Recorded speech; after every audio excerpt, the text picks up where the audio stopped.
Excelsior.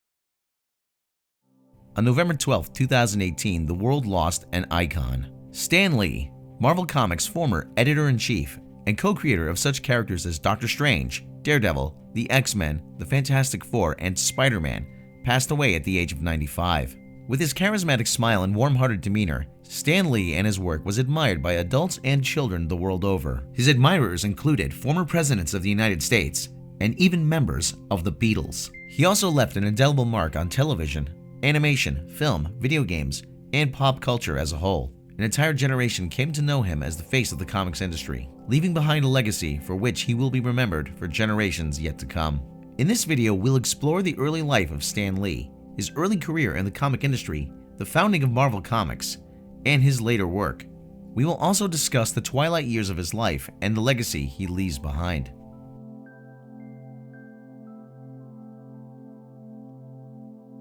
December 28, 1922, Stanley Martin Lieber was born in Manhattan, New York, at the corner of West 98th Street and West End Avenue. He was born the son of Romanian Jewish immigrants Celia and Jack Lieber. His father Jack was trained as a dress cutter, a tailor that specializes in repairing clothing and often had trouble finding work during the Great Depression. The family soon moved to Washington Heights, more specifically Fort Washington Avenue, with Stan and his younger brother Larry in tow.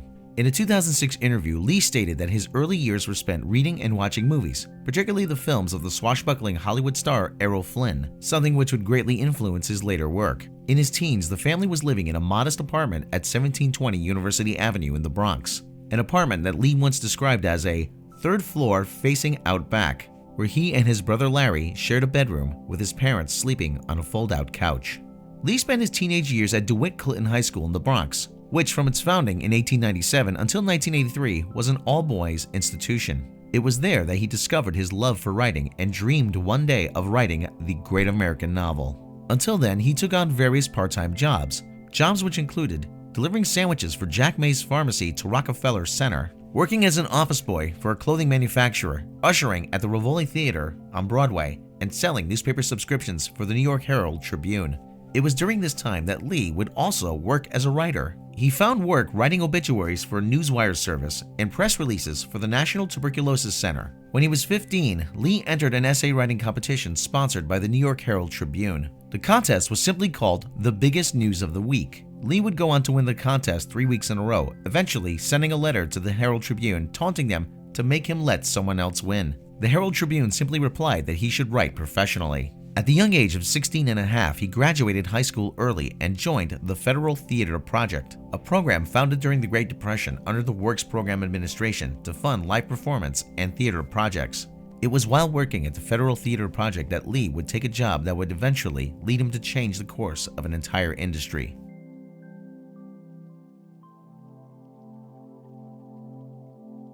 At this time, the comics landscape was not dominated by costume superheroes.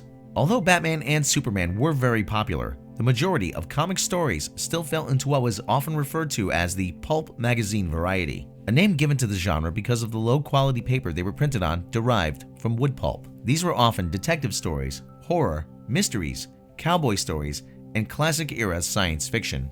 In 1939, Lee, with the help of his uncle Robbie Solomon, was hired as an assistant at the then Timely Comics' new pulp magazine division, which was owned by American publisher Martin Goodman. His first day on the job, according to Sean Howe, author of Marvel Comics: The Untold Story, was the same day that the first issue of Captain America was printed.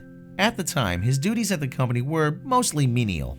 In 2009, Lee said of the experience, "In those days, the artists dipped their pens in ink, so I had to make sure the inkwells were filled. I went down and got them their lunch. I did proofreading. I erased the pencils from the finished pages for them."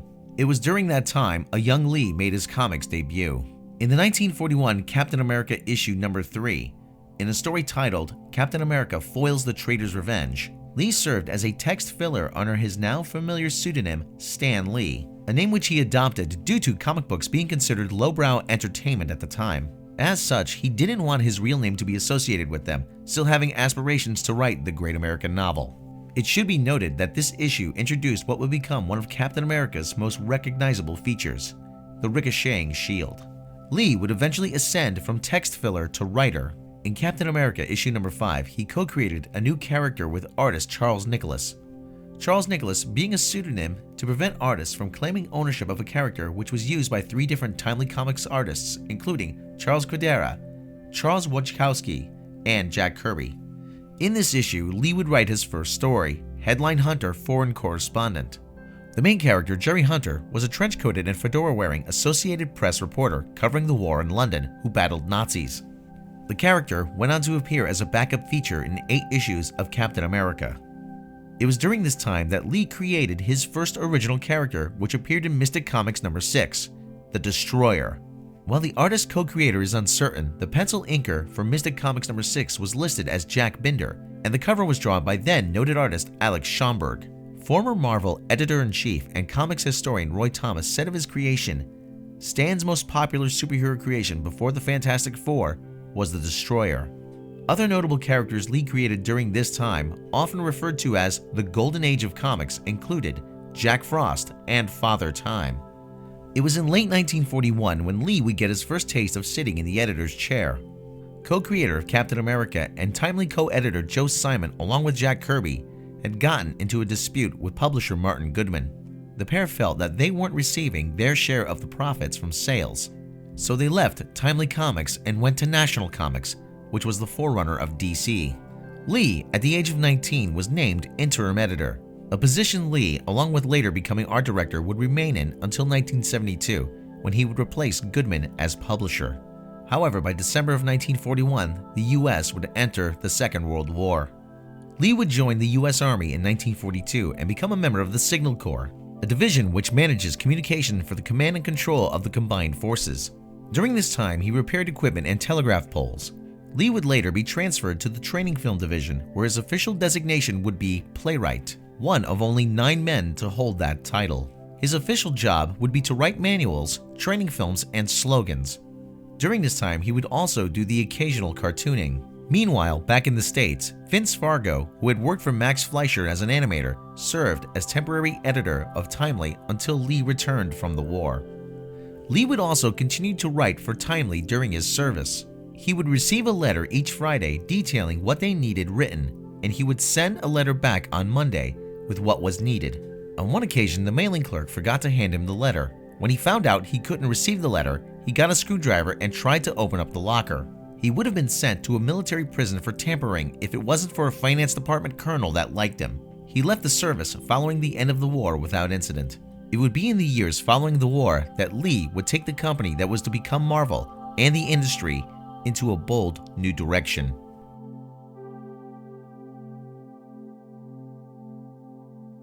After the end of the war, Lee moved back to Manhattan. It was there that he would meet the love of his life.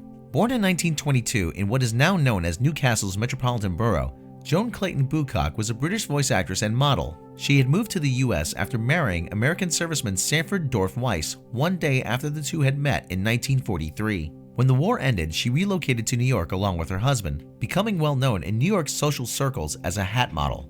Having become unhappy with her marriage to Weiss, she was set up on a blind date with Lee. For the young comics editor, it was love at first sight. In a tribute to commemorate his 75th anniversary in comics, Lee spoke of meeting his wife to The Hollywood Reporter. "When I was young, there was one girl I drew, one body and face and hair. It was my idea of what a girl should be, the perfect woman. And when I got out of the army, somebody, a cousin of mine, knew a model, a hat model at a place called Layden Hats. He said, 'Stan, there's this really pretty girl named Betty. I think you'd like her. She might like you. Why don't you go over and ask her to lunch?' So I went up to this place. Betty didn't answer the door, but Joan answered, and she was the head model. I took one look at her, and she was the girl I had been drawing all my life. And then I heard the English accent. And I'm a nut for English accents. She said, 'May I help you?' And I took a look at her, and I think I said something crazy like, 'I love you.' I don't remember exactly. But anyway, I took her to lunch. I never met Betty, the other girl. I think I proposed to Joan at lunch."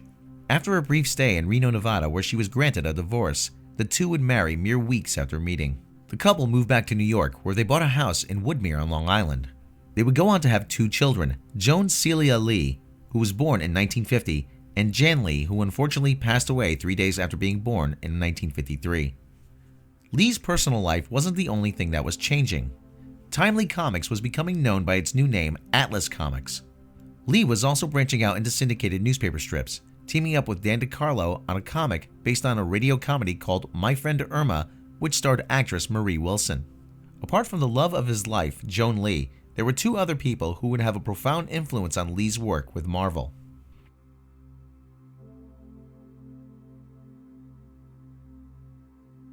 No discussion of Stan Lee's legacy can take place without mentioning at least two other men who would become as influential to the medium as Lee himself. Those men are Jack Kirby and Steve Ditko. Born Jacob Kurtzberg to parents Rose and Benjamin Kurtzberg in New York City on August 28, 1917, Jack the King Kirby began his love of art by tracing editorial cartoons in newspapers. Largely self-taught, Kirby cited such artists as Milton Caniff, Hal Foster, Alex Raymond, and Jane Norwood Darling as his earliest influences. In the 1930s, he found work at comics publishers using various pen names, one of which was Jack Curtis, and also worked as an in-betweener on animated cartoons such as Popeye. In 1940, Kirby, along with Joe Simon, created the character Captain America for then Timely Comics.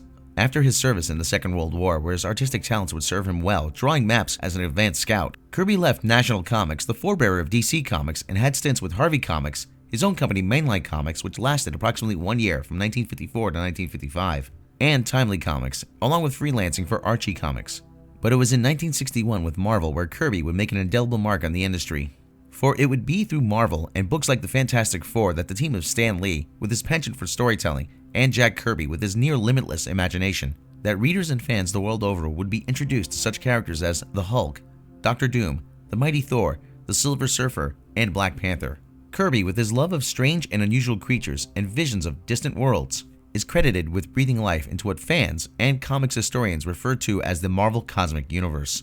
His influence can be felt to this day in such films as Guardians of the Galaxy and Thor Ragnarok.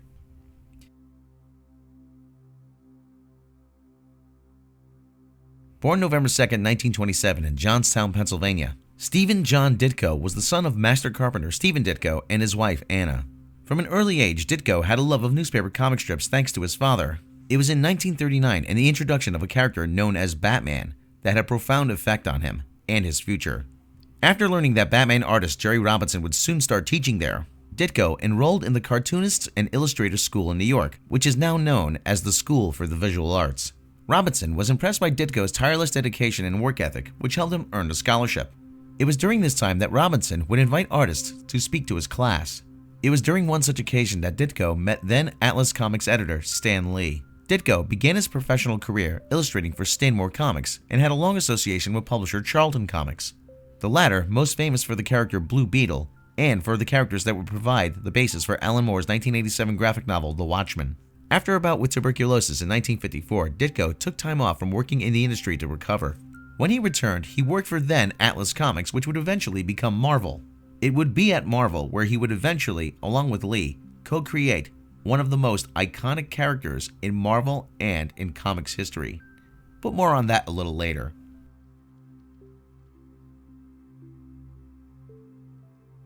By the 1950s, DC Comics was leading the charge in the revitalization of the superhero archetype in comics. In 1956, Julius Schwartz updated a classic Golden Age character to reintroduce him to a new audience. That character was The Flash. 3 years later, they would do the same for another Golden Age character. In 1940, Batman co-creator Bill Finger and Martin Nodell, who had worked on post-war Captain America and Submariner stories for Timely Comics, created a hero whose power was derived from a power ring and inspired by both Richard Wagner's The Ring of Nibelung and a trainman's Green Railway Lantern. 19 years later, artists John Broome and Gil Kane gave the character a more contemporary look and drew inspiration from the space race. And so, the Green Lantern was reborn. In 1960, the heroes of the DC Universe would become united under one banner as the Justice League. Over at Atlas Comics, these events did not go unnoticed. Publisher Martin Goodman was pressing Lee to come up with his own answers to these newly popular characters. At this time, Lee had become unhappy with the direction of the comics industry and his career. While I was working for Marvel, the first 20 years or so, I was just doing regular comics. Then, after a while, I really wanted to quit because I felt while Martin Goodman was a great guy and a good publisher, I didn't like really what he wanted me to do. He felt comics were just for young kids or stupid adults.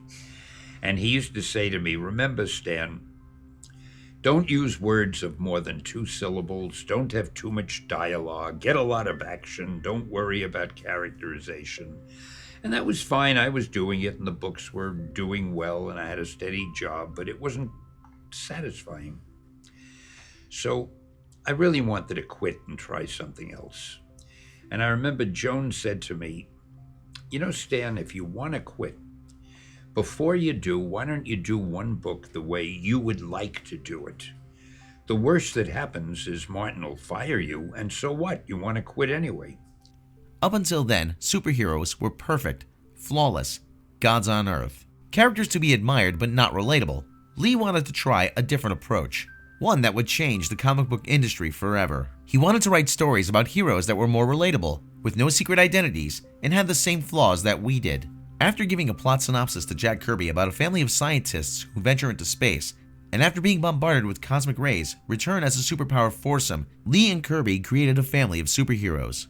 And in November of 1961, the Fantastic Four were born. But new characters were not the only change. Along with the new team came a new name. In 1961, Atlas Comics was using the sub-brand Marvel Comics, with Journey into Mystery number 69 and the teen humor title Patsy Walker being the first to carry the Marvel branding. Fantastic Four would now become the fledgling brand's new flagship title. But despite his new series, Lee remained skeptical of his career prospects and was still considering a change. That was until fan mail from the first issue started pouring into Marvel offices, and by issue 3, Lee was printing the letters as a regular feature in the back pages of the comic. The Fantastic Four would serve not only as Marvel's flagship title, but as a springboard for introducing new characters. In issue number 4, the Submariner, a character from Timely's Golden Age era, was reintroduced into what would become the larger Marvel universe. And in issue number 5, the world would get their first glimpse of the character who would not only become the Fantastic Four's greatest foe, but is said to have inspired one of the greatest villains in movie history, Darth Vader, Dr. Victor Von Doom. Lee was now riding high on the success of Fantastic Four. However, he would not rest on his laurels. I think the next one I did was the Hulk.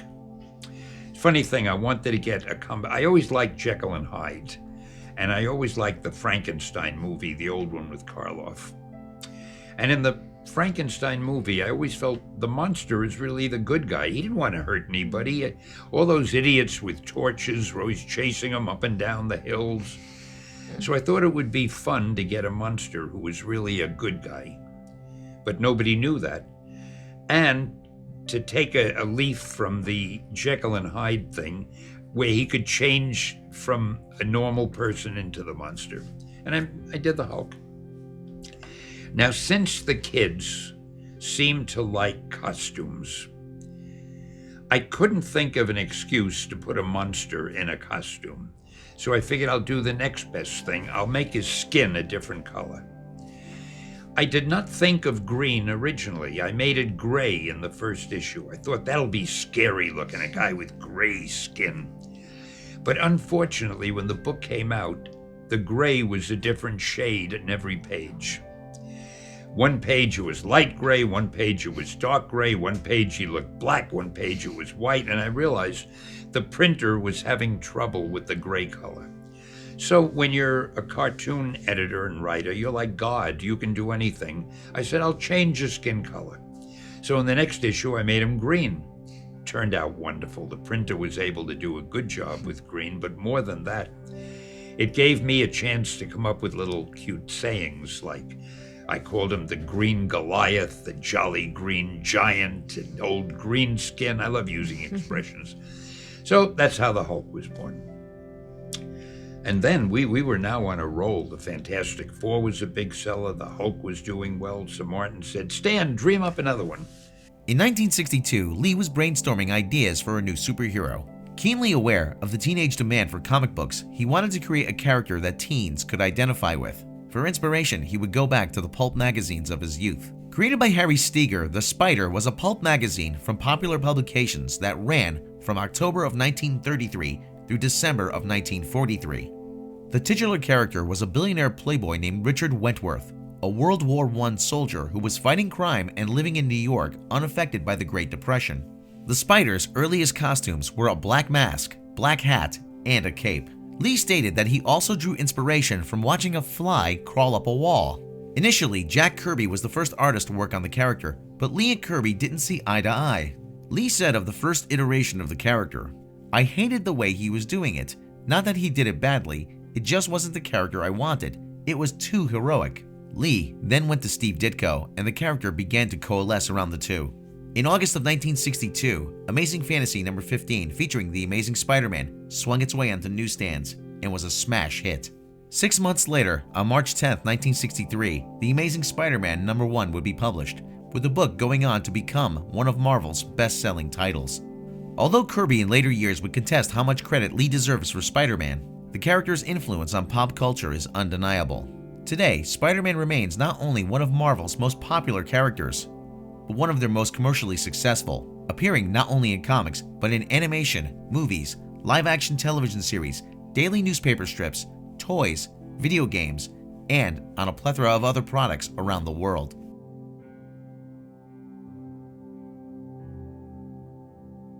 Lee and Marvel were now on a roll. With the Fantastic Four, Marvel's first family of superheroes, and with Spider-Man quickly becoming the face of the company, Lee was busy creating other heroes who would become part of the larger pantheon of characters. I had created a number of superheroes for Marvel, and I worked mainly with a wonderful artist named Jack Kirby, and one day Jack and I were talking. We wanted to do another hero, and Jack said, well, what can we do now? We've got the Hulk, who's the strongest guy in the world, and we have Spider-Man who climbs walls, blah, blah, blah. Who can we get that's even bigger and better and stronger? And it occurred to me, the only thing we could do, perhaps, is come up with a god. I thought it would be fun to make a god a hero. So, I'm not the world's greatest authority on gods, but I brushed up a little on the Roman gods, and I said, we've seen a lot of them. Looked into the Greek gods, well, everybody knows them. And then I stumbled on the Norse gods, and I realized they're not as well known. So I was reading about them, and then I came across the mighty Thor, god of thunder. And I liked the idea that he could create storms, that he was one of the strongest, if not the strongest, of all the Norse gods. And I especially liked the idea that he had a hammer. And I figured, what a weapon.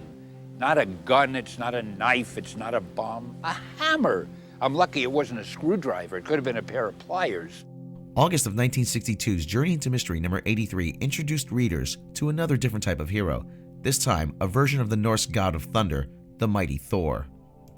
In September of 1962, in issue number 35 of Tales to Astonish, Lee, along with Jack Kirby and Lee's brother Larry Lieber, introduced a new character named Hank Pym, also known as the Ant-Man. Tales of Suspense number 39 in March of 1963 marked the first appearance of another character created by Lee, Kirby, Larry Lieber, and Don Heck.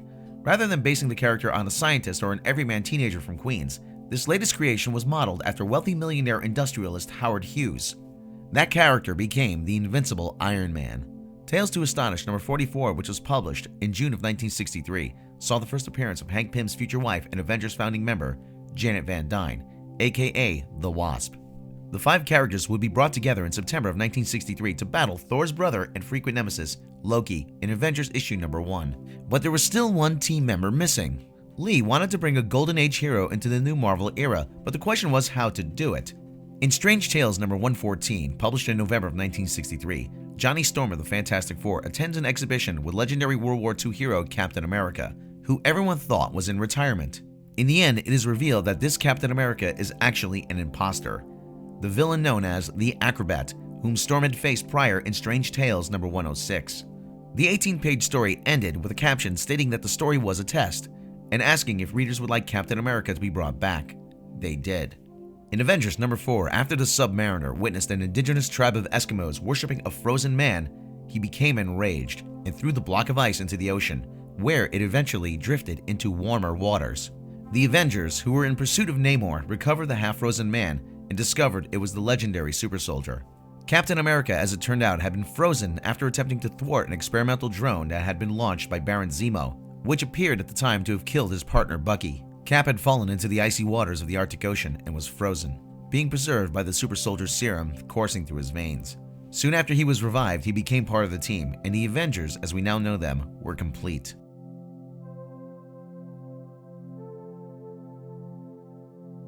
With Marvel's new track record of success, publisher Martin Goodman wanted more new books. The 1960s were a turbulent time in the United States.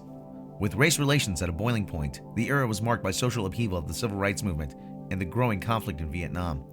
It was during this era that Lee created characters that reflected those times, such as the Black Panther. But with the success of the Fantastic Four and the Avengers, Lee wanted to create another superhero team, but didn't want to have to explain where they got their powers from. He went to Martin Goodman and said that his new team were to be born with their powers, and that he wanted to call his superhero team the Mutants. Goodman rejected the idea, claiming that the readership wasn't smart enough to know what a mutant was. Lee returned with the name X-Men, a name that was derived from their leader, Professor Charles Xavier, and because they had an extra power. Goodman loved it. The X-Men saw early success, however, later issues started to lag in sales. By issue number 66, the X-Men had ended its first run at Marvel. But as we know, that is not the end of the story. In 1975, with Lee now serving as editor-in-chief, Giant Size X-Men #1, written by Lee Wayne and with art by Gil Kane and David Cockrum, Marvel reintroduced the X-Men with an entirely new team of characters, along with 3 familiar characters, one of which was Wolverine, who had previously appeared battling the Hulk, and would go on to become one of the most popular characters in the Marvel Universe. With its focus on more human characters and being a metaphor for many of the social issues America was dealing with at the time, the Reborn X-Men would go on to become not only one of Marvel's most popular books, but one of the most popular in the world. Uncanny X-Men Volume 2, Number 1 holds the record of the best-selling comic book of all time, with over 8 million copies sold.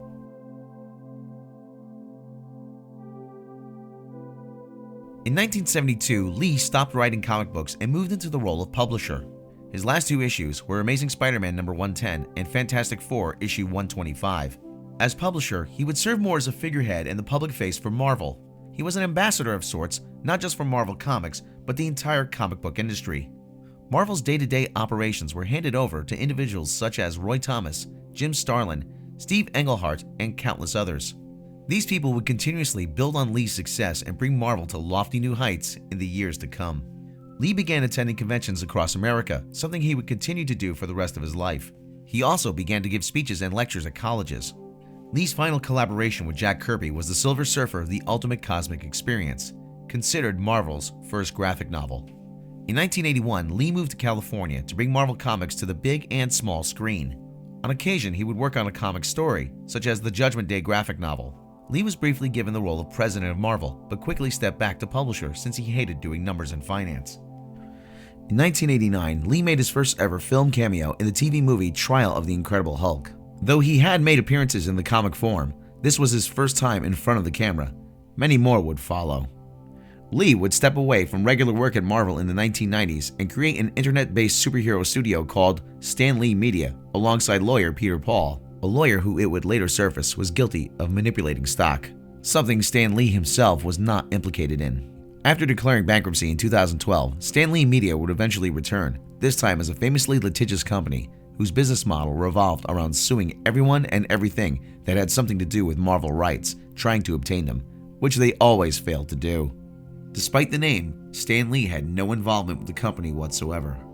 The man himself set up a new company, POW Entertainment, which he created alongside Gil Champion and Arthur Lieberman.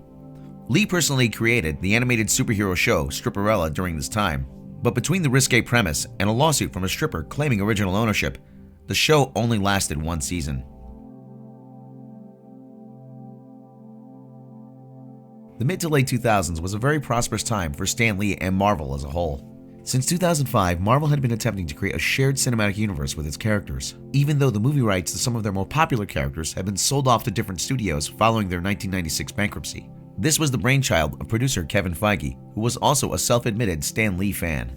After years of false starts and attempts, Iron Man would be released in 2008, followed closely by The Incredible Hulk. Over 20 movies and counting have followed since, forever changing the way Hollywood made franchises. In this time, the series would go on to become the most profitable film series in history. Although he did little in planning these movies beyond being an executive producer, Lee's influence is undeniable. In 2010, the County of Los Angeles made October 2nd Stan Lee Day to honor his work in the comic industry. Not long after this dedication, Lee created the Stan Lee Foundation, which focused on giving money in the name of expanding literacy and the arts. In 2011, he finally received a star on the Hollywood Walk of Fame, the only comic book legend to have ever received the distinction. On July 6th of 2017, the love of his life, Joan Bucock Lee, passed away following complications from a stroke. She was 95. Her death deeply affected Lee. 8 days later, Lee and posthumously Jack Kirby were given the Disney Legend Award. 4 days later, he imprinted his hands and feet in front of the TLC Chinese Theater. All the while, he dedicated each moment to his dear wife, Joan. Stan Lee's last year was a hectic one, although it included such triumphs as the release of the critical and financial juggernauts Black Panther and Avengers Infinity War. It also featured several negative events. In February, he had to be rushed to the hospital due to a bout with pneumonia, though his condition did improve. The Hollywood Reporter ran an article claiming Lee was the victim of elder abuse and pointed the blame at his manager, Kia Morgan. In August, Morgan was given a restraining order for attempting to get Lee's vast wealth. The situation exhausted Lee. Along with this major scandal, there were reports of Lee fighting with his daughter, Joan Celia, regarding her monetary spending, and caregiver, Jerry Oliveras, who, among many things, reportedly sold vials of Lee's blood at conventions. Despite these incidents, the general opinion of Lee never changed. He remained a beloved figure to millions, someone people always look forward to seeing. By the summer, though, his health was starting to decline. He had to miss San Diego Comic-Con that July, something he had never done before. This particular event caused many fans to worry. By November, Lee was still struggling with pneumonia and likely knew the end was near. On Thursday, November 8, 2018, he made his final social media posting, expressing unending gratitude and affection to the many fans he had made throughout his life. We got, again, the fans love your sense of humor, and you know, it's... Well, it's an equal love fest, because I love my fans. I cannot tell you how much I love my fans. They, sometimes at night I'm sitting here and I'm thinking, what's it all about, you know? And then I get a letter from a fan, or I read something, or I see something, or I remember something, and I realize it's so lucky to have fans who really care about you. And that's the reason I care so much about the fans, because they make me feel so great. And there's something, if you think about it, that is wonderful about somebody caring about you as I care about them, whom you've never met, who may live in another part of the world, but they care, and you have something in common, and occasionally you contact each other. And this business of fans, I think, is terrific. And I love them all. On Saturday, November 10th of 2018, Marvel editor-in-chief Roy Thomas visited Lee to discuss an upcoming book. Thomas stated, "I think he was ready to go, but he was still talking about doing more cameos. As long as he had the energy for it and didn't have to travel, Stan was always up to do some more cameos. He got a kick out of those more than anything else." Only 2 days later, on Monday, November 12th of 2018, Lee was rushed to Cedars-Sinai Medical Center, where he passed away from respiratory and heart failure. He was 95, the same age as Joan. The tributes from around the world came pouring in just minutes after his passing. Countless people from Marvel, DC, Disney, and Warner Brothers all paid their respects to the godfather of comics. People that knew him, actors that worked with him, fans that met him, all expressed admiration and sorrow at his passing. Although he is no longer with us, he will continue to grace the silver screen for some time. Lee had filmed several of his cameos in advance and is expected to appear in Avengers Endgame and other films for the time being. From the many people at Midnight's Edge, thank you, Stan Lee, and rest in peace. We got, again, the fans love your sense of humor, and you know, it's... Well, it's an equal love fest, because I love my fans. What is your favorite memory of Stan Lee? Be sure to let us know in the comments below. If you like this video, then please click the subscribe button. And don't forget to click the bell icon to be notified for all the latest uploaded content. Due to recent changes to YouTube's monetization policies, we'd also like to ask you to please consider supporting Midnight's Edge and its sister channel, Midnight's Edge After Dark, through Patreon. As thanks for their support, patrons will receive early notifications of mini-documentaries, special behind-the-scenes making of the Edge videos, bloopers, outtakes, lost episodes, and more. You can support the channel for as little as $1 a month. Be sure to check back for news and analysis on the corporate politics behind your favorite genre movies, as well as updates and discussion here at Midnight's Edge.